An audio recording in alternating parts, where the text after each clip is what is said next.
As you begin with this chapter, please ensure that you first read the definition of property and characteristics of the right to property in customary law. The land tenure in customary law is different from common law.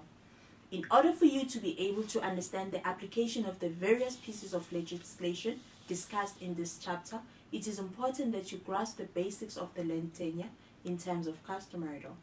The main types of land tenure rights in customary law are traditional communal land tenure, permission to occupy, and the quit rent. Under the traditional communal land tenure, each community controls its own communal area, and in this area is usually divided into residential allotments, arable allotments, and reserves for grazing.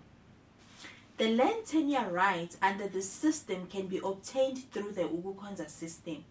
Ukukhonza is an isiZulu term which refers to a practice whereby a household under the leadership of its leader would approach another traditional leader to seek patronage as part of his people and for the purposes of acquiring land. The process of obtaining land through this system is discussed in detail in this chapter. Please read it.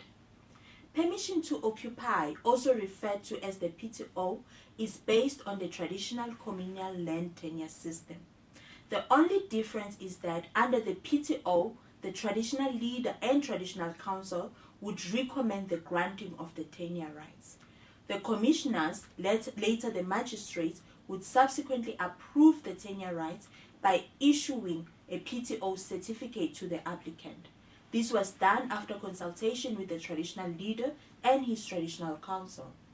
PTOs do not provide tenure security and cannot be used as collateral. They do not convey ownership.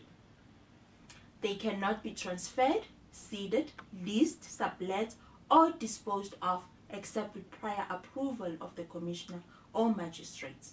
PTOs could, however, be upgraded to ownership in terms of the Upgrading of Land Tenure Rights Act. PTOs could be cancelled only by the commissioner or magistrate after a prescribed administrative inquiry. Land could also be allocated in terms of quit rent tenure system. Under this tenure system, upon surveying of land, rights were transferred by a deed registry under specific conditions. A quit rent, unlike a PTO, can be used as collateral, although the state as a grantor remains owner of the land concerned.